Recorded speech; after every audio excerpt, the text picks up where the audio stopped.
All right, we're back for another conversational pace review. I am Brett Hornig. This is my Fast Media Guy Shoe co-host, Finn Melanson. Finn, how are the Euro vibes today? Dude, the Euro vibes they're cool. I mean, in most years I've stayed right in Chamonix Center, and this year we are 3 kilometers north of all the hustle and bustle. So even though I am deep in the heart of the Super Bowl of trail, it actually feels like I'm very rural right now too, which is it's quiet here. It's interesting. That's nice. That's nice. You get a little bit of the quiet mountain vibe, but if you want, you can just walk down the street and go to the circus if you need to. We've got the Brooks Cascadia 19 today, which this might be the first shoe we've reviewed three generations of the shoe in a row. We did 17, 18, and now 19. This 19 is it's barely a Cascadia anymore. I mean, this one's so different from 17 and 18 with just what some of the materials changes, some of the geometry changes. We're going to dive into that, let you know whether this is still fits the Cascadia ethos or not. So sit tight and stay tuned for a lovely episode of Conversational Pace. These shoes were provided to us by Brooks and Running Warehouse, but we're under no financial obligation to say whether we like a product or not, because we want to keep these reviews authentic and beneficial for you. No one will get to preview or watch this footage before it gets published to YouTube. Quick rundown of the shoe stats for the Brooks Cascadia 19. $150 is the price point. It is a $10 price increase over the Cascadia 18. The weight of my pair came in at 11.1 ounces or 315 grams in a U.S. men's size 10.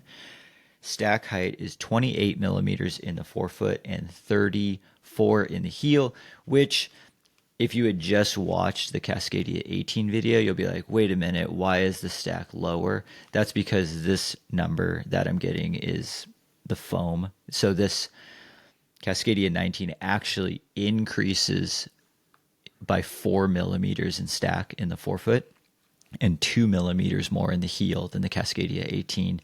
And yes, if you did the math right, that means there is a 6 millimeter drop. So over the last, 4 years of Cascadia, we've gone from 10 millimeter drop down to 6 millimeter. So we will talk about how we feel about that change in a little bit. Let's do a quick rundown of the material. So the material, we got a pretty classic engineered mesh upper, pretty good amount of like open spaciousness in the forefoot, mildly protective TPU toe cap, few strategically placed overlays. We have a pretty luxuriously padded tongue, To which say the least. I would say this is one of the more padded tongues on a trail shoe that we've had Yeah. in quite some time, perhaps maybe ever. Fully gusseted all the way down around the midfoot. Pretty generous amount of padding as well in the heel and ankle collar. The heel cup is pretty stiff. There is a nice lace loop in the back. One thing I did notice, though, is that this Cascadia does not have the gaiter tab in the back. I had to go back and look at pictures of the previous two. There's no Velcro Yes. for the gaiter. So I don't know if that was a sign that Brooks is saying, like, that's what this shoe is for now, or they just decided that not enough people were using gaiters and you just got to add your own double stick Velcro. But yeah, that's the upper. One thing I wanted to mention was with the lacing, it was kind of your pretty classic 6 eyelet construction, but the second and the fifth eyelets have this additional cable that the laces loop through that anchor down through the midfoot to just help give a little bit more lockdown. The midsole it's a new foam to the Cascadia. It's not a new foam to the Brooks lineup. It is the first time I think that we're seeing this foam in a trail shoe, and it's their DNA Loft V3. Now that I say that, I think the Brooks Caldera 8 also has this, but it's a nitrogen injected EVA, so it's a supercritical EVA. Pretty soft. If you've worn the Brooks Glycerin or the Brooks Ghost in recent months, you'll have a pretty good idea of what this foam feels like, and now we get to see it on a Brooks Cascadia. There is a rock plate but it has shrunk and got quite a bit smaller. So the previous Cascadia had like the full length, like ballistic rock shield, whereas this, they said it's more like a finger shaped type plate. So basically, how the outsole runs along the bottom of the shoe, that's where there's like strips of TPU rock plate. So it just kind of follows the outsole, and that's to help with flexibility, not make the shoe too stiff. The outsole is Brooks' own in-house, their Trail Tack Green outsole rubber. It's what they've used in the past, although I couldn't confirm anywhere, but this one feels softer than previous Cascadias. I don't know if that's just a change in the outsole pattern, but this rubber feels softer than previous years. It's even tackier. It's pretty sticky. Didn't get an exact number for lug depth, but it looks like it's kind of about in that 4 millimeter lug depth type range. Finn, what'd you get for mileage in this one? I put in 98 miles on this shoe over quite a span of time because we got these back in, I think, March or April.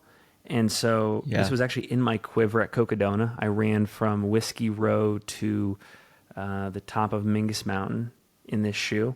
How many miles was that? Oh gosh, 79 to 120, so 41 miles. Okay.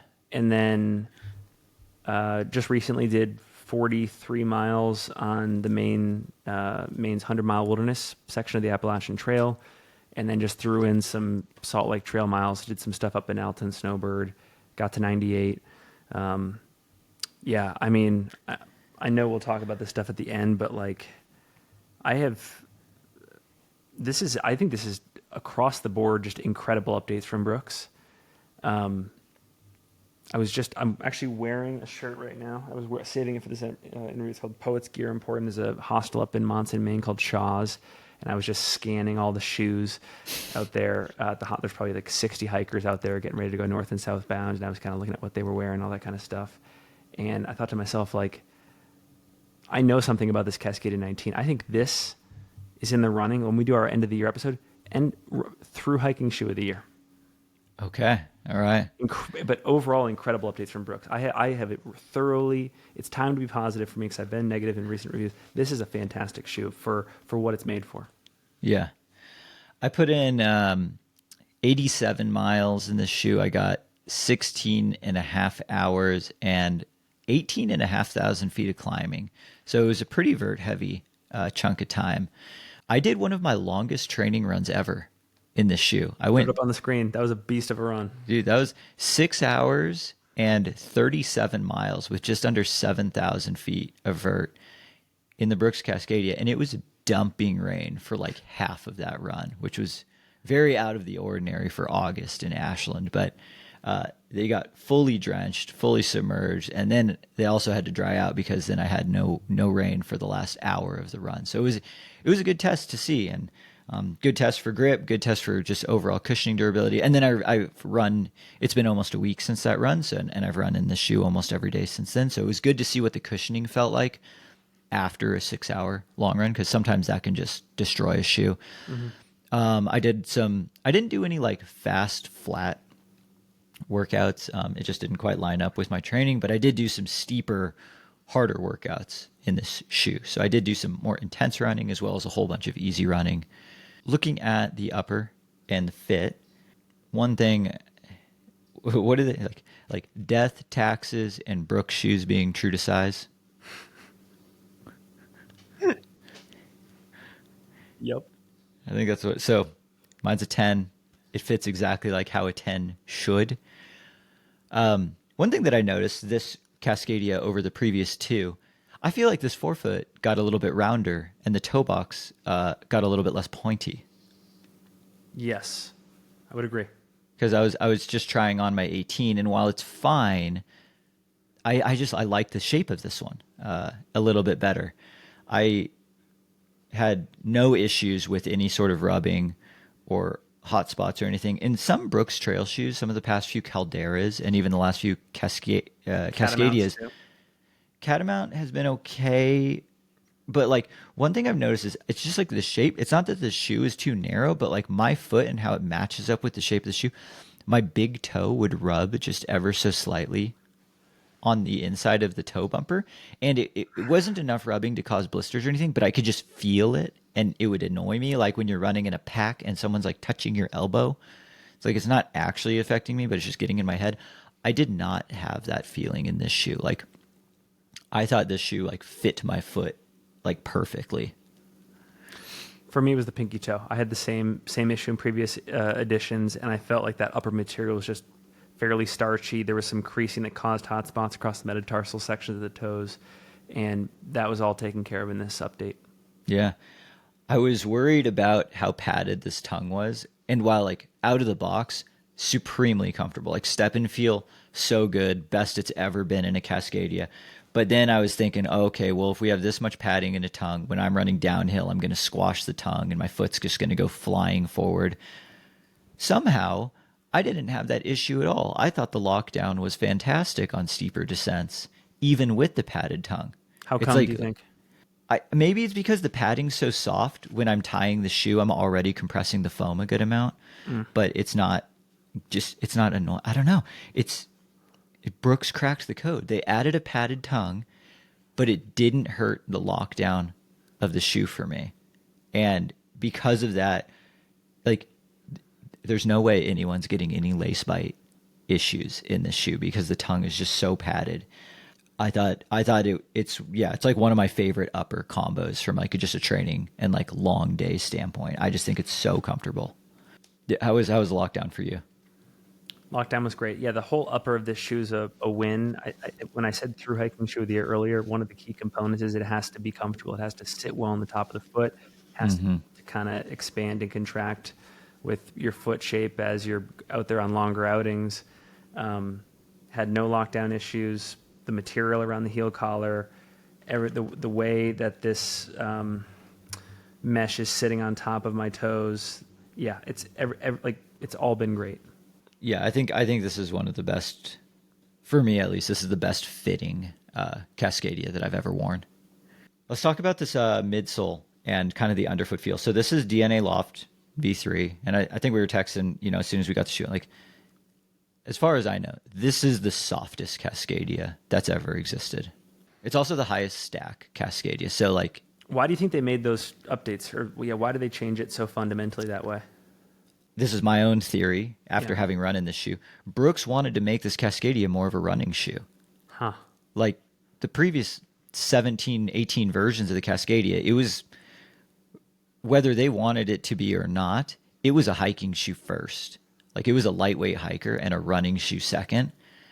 I feel like this is a running shoe first and a hiking shoe second, which might piss off some of the Cascadia hardcore fans because it's like, it doesn't feel to me underfoot. It doesn't feel nearly as bulletproof because this softer midsole foam, like even though it's just a supercritical EVA, it felt very dynamic and pretty fun. And like this shoe did not run like an 11-ounce shoe underfoot. It felt Yeah. so much lighter than that. And I think that's due to just the softness and like the bounciness of this foam. Like this is the best version of DNA Loft I've ever felt. I know we never did a long-term review of the Caldera 8, but I think the DNA Loft and whatever like durometer they're using in this Cascadia, I think this one feels better than what's in the Caldera. Like it feels softer to me. Yeah. I don't know. I don't know. I feel like the shoe just had an identity problem the last like 3 or 4 versions, and I don't know if it's so much that it went from a hiking shoe to a running shoe. I think it's hybrid. I think it can be totally both. Like I think that if I look at the properties of these shoes, it's wide enough. There's enough foam between you and the ground to like reduce ground feel.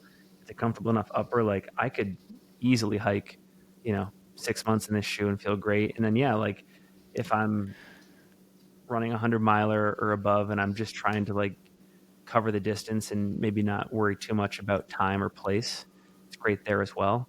But I didn't think it had any of the properties to fit either of those buckets in like the 16, 17, 18. That's a good I thought way it to was put it. lost. I thought it was Yeah, lost. that's a good way to put it because I didn't in the previous two generations of Cascadia that we reviewed. Like, I wanted to hike in it, but it also just like wasn't the most comfortable hiking shoe. Whereas this one, I love running in this shoe, but I'll also happily hike in it. Like I did a whole bunch of Benji hikes in the morning with the shoe. Yeah.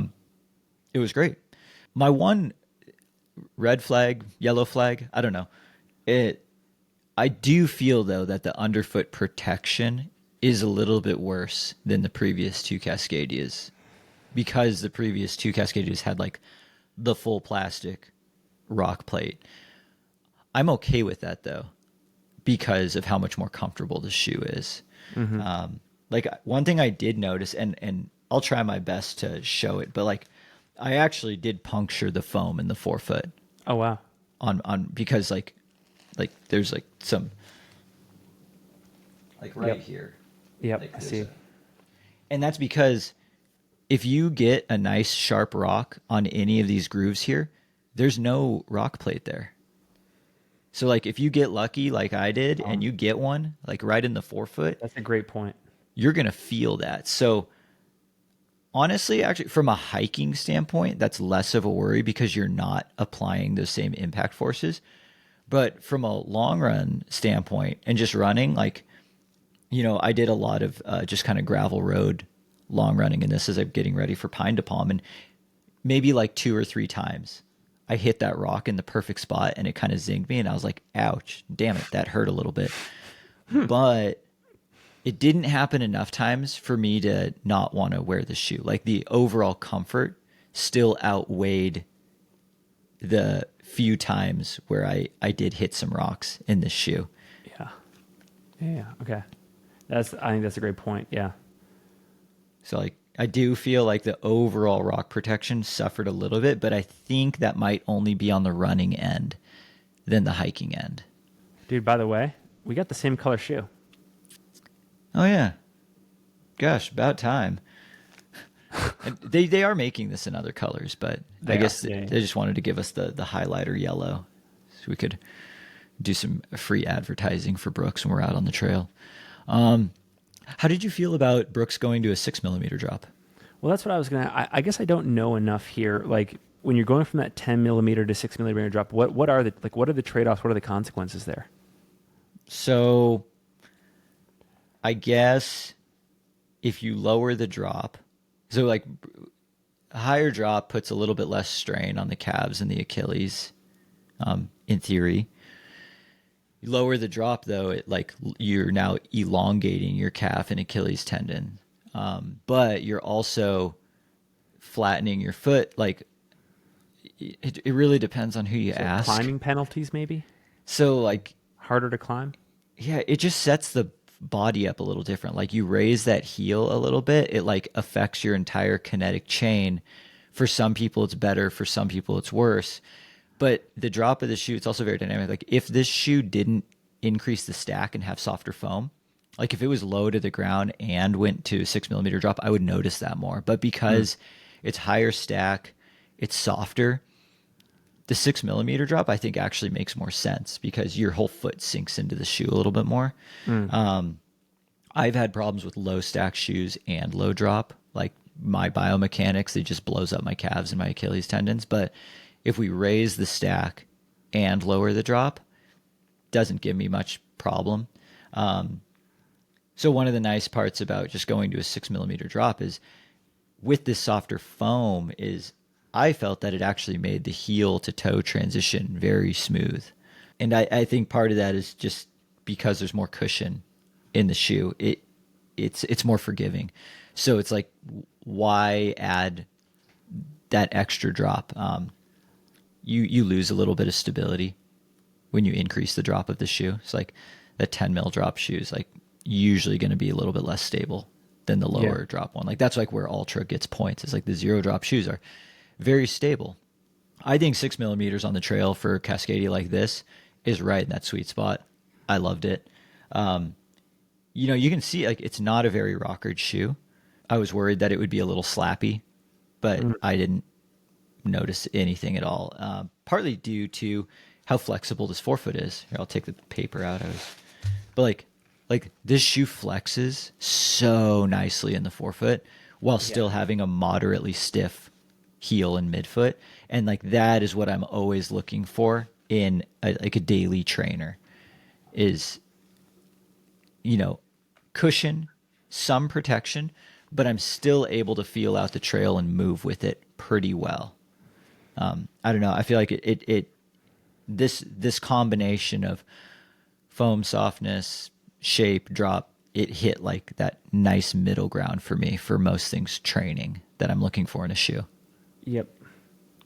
Man, I got to say, I think you made a really, I was pretty like bullish about this shoe across the board, but I think you made a really good point about this exposed foam on the outsole, and like really you're leaving it up to chance the strikes you can take. Because I know you were saying like it's different for hikers, but I would, in some cases, depending on how big your pack size is, the impact forces could be the same or greater, right?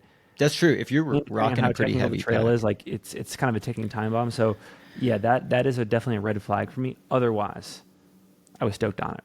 Yeah. So that's why I wrote in my notes that I think that Brooks made this more of a running shoe than a hiking shoe because, yeah,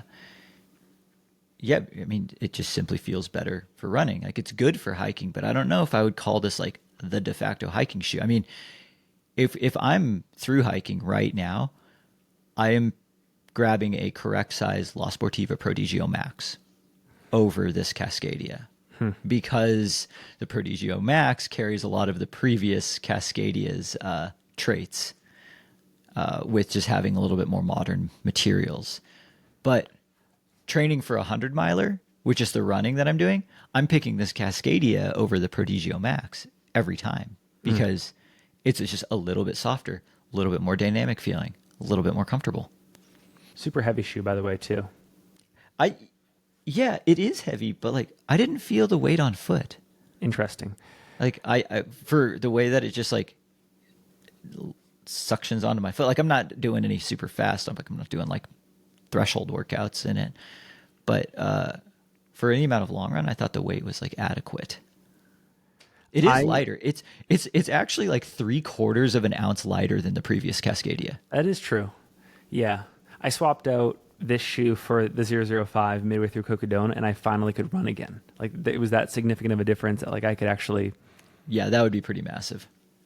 Because now you're looking like 3 ounces, I think, or maybe even more. I think 4. Would you race in this shoe? Well, I guess you did race in this I shoe. did. You threw it on. And I'll say I was glad I did. I think for where I needed it at Cocodona, it performed exceptionally. A lot of the jungle gym-esque sections of the course, going through the Granite Dells, great there. The climb up Mingus Mountain in like a snowstorm, great. It's just like a long haul trucker type shoe, super dependable. Like if you just want to like dependably get your feet somewhere, fantastic. And that's why I think like the through hiking category, check. So I think for me, I would train in on the days where I just need to give my feet a break, but want to get miles in. In a multi-day setting, I'd race in it, and then I would definitely through. Like if I was doing an AT through hike next summer, I'd put this on and I'd wear it probably from start to finish. Okay. Maybe do the trail. Everyone that I was talking to at this hostel in Monson, they were saying like even when things were durable, they would still swap out every 700 miles. So I'd probably bring 3 pairs. Yeah. I think that's a fair assessment from a durability How about you? standpoint too. I don't think I would race in it. I loved training in it. I love doing all things training, but for any races that I'm doing, I think there's just better race options. Like, okay, this shoe plus the On Cloud Ultra Pro, that's right as of right now, that is my 1-2 punch. Like that, this and the Cloud Ultra Pro covers everything I need to do from a training and racing standpoint. In my training, because like there's a pretty good amount of overlap in terms of the types of runs you can do in both shoes, but you get that slightly more performance oriented foam for racing. Okay. So I wouldn't race in this shoe. I would it's a blow up shoe because it's super comfortable and I know that it's reliable and it's just going to work. And you know, if I'm blowing up in a race, I'm now just doing a lot of hiking, so this would be great for that. but I don't think I'm going to start any races in it. Okay. Love it as a trainer, though. I'm going to roll through a couple Actually, competitor shoes. can I ask you a question? Oh, yeah. How would you improve this outsole? Like, what would you do to this section here just to make it more bulletproof for trails? Like, if they were making a 20, they hear your point, like, great point, what would you do? So I would connect all the rubber with just like a thin strip. Like you see how it's all connected right at the very top of the toe? Yeah. I would do one of those pieces just kind of like right in the middle, where I would just make the outsole connected. I wouldn't have it just four strips. And then just that rubber protection would probably add just enough in like the key zones Okay. to not hurt my foot with rock hits. I think that's, and yeah, you're going to gain a couple grams of weight, but I think that's okay. Sorry. That, or I would experiment with just doing the full length rock plate again in this shoe. But I think I would move to just connecting the outsole and making it more full coverage rubber underneath and having less exposed foam in the forefoot. Okay. I think that's what I would do. So here's my Brett's lukewarm take of the episode. Looking at the entire Brooks Trail lineup, with this shoe being higher cushion and softer, I would argue that they don't need the Caldera anymore. The Caldera is a few millimeters more cushioned, but I don't know if there's anything that the Caldera does that's better than this Cascadia anymore for me. Like, I like every element of this better. Okay. What do you So think? we might lose the Divide possibly, and we might lose the Caldera possibly. I mean, I don't know. I'm just saying, like, if I'm paring down the lineup, I don't know why they would get rid of the Divide. But yeah, I guess maybe. But there's so much overlap with this and the Caldera, and I just like this more, that I just don't see why anyone would buy the Caldera anymore. They're even the same price.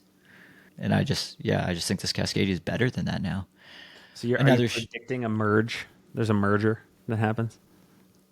I mean, I could see it. A lot of companies, it's very trendy right now for brands to be paring down their shoe lines and trying to become more concise, which I'm all for that. We'll see. I don't know. That would be if I was working at Brooks, I'm trying to save a little cash, I'd probably just kill the Caldera. Yeah. So that's my lukewarm take of the episode. I'm sure there will be some Caldera fans who would disagree, but if you are a Caldera fan, I would consider trying out this Cascadia 19. Hoka Speedgoat 6, I would say, is another pretty direct competitor to this shoe. It's $155, so it's $5 more. It is a little bit lighter weight. The upper is stiffer, probably even more bulletproof lockdown. Speedgoat 6 is a lot firmer, though. La Sportiva Prodigio Max, $185. Prodigio Max is probably more durable, probably better on the most technical terrain. That's, like harder on shoes. But in my opinion, you take a slight hit on overall comfort in the Prodigio Max. Maybe Ultra Timp Boa? Yeah. Yeah, I think the Timp and Timp Boa. Timp and Timp Boa, yeah. It would be like a Cascadia competitor for sure.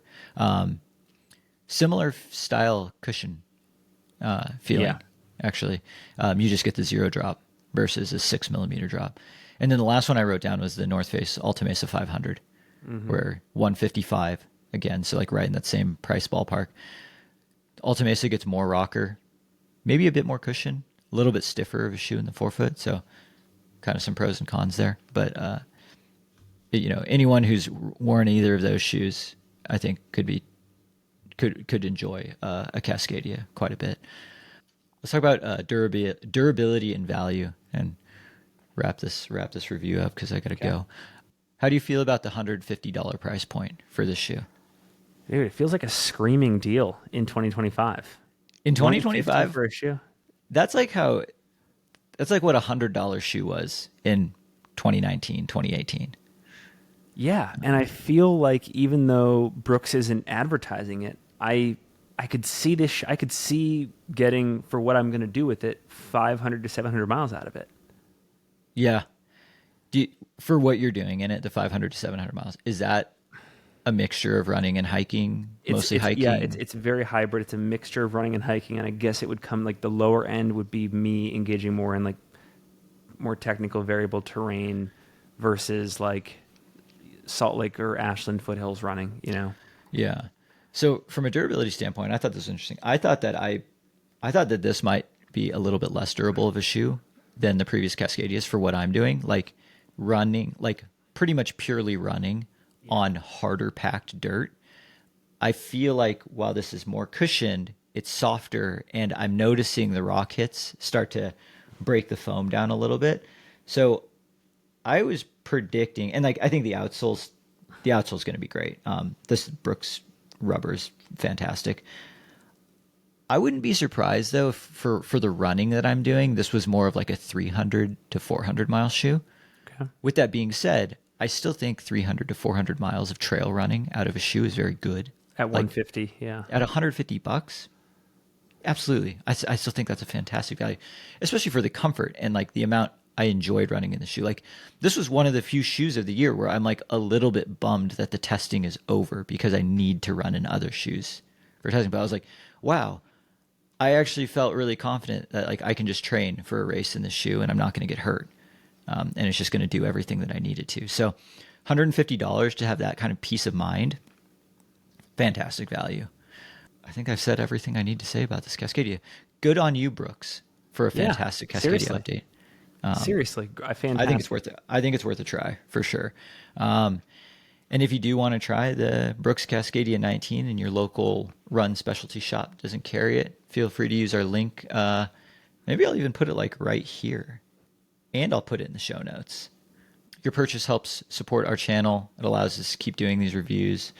It allows Finn to keep running big mountains over in Chamonix. No, that makes it sound like I flew you to Chamonix. I did not do that. You're Maybe just one day. there. Yeah, maybe one day. Except I'll be sitting next to you on the couch Did we miss you out here? next year. Okay. UTMB 2027. Okay. 6. All right. Thanks everyone for watching. We'll catch you all in the next episode of Conversational Pace.